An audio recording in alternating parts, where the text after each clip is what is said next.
since nasal kayo, talagang ibaba yung level ng game pag Ateneo yung kalaban?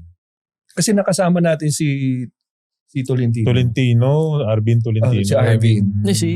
Si Poy din. Si Poy.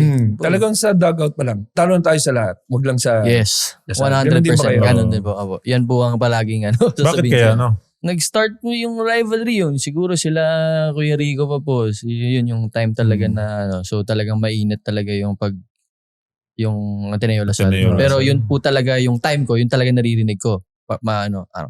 Matalo na kayo sa lahat, wag lang sa Ateneo. Ganun din sinasabi sa Ateneo. Po talaga yung Do you have a best game against Ateneo na para sa iyo ito yung pinaka-memorable game against a rival?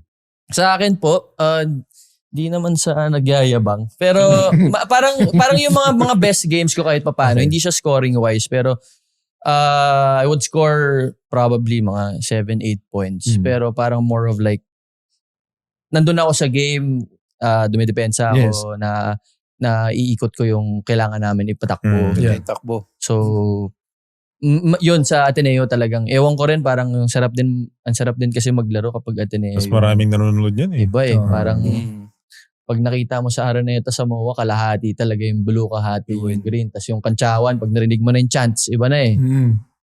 So, mas nakakagana maglaro. Masaya maglaro. So, ano yung first time ma-experience mo yung Ateneo Lasal crowd chants, tapos game? First ko, kinakabahan nga ako nun eh. Parang 5 points lang ata ako nun. Sinasama pa. Yung rookie year ko, pangit ng laro ko nun. Medyo, syempre, nung high school hindi naman ganun kalaki yung crowd eh. Nung college, talagang puno. So, medyo nanibago rin ako.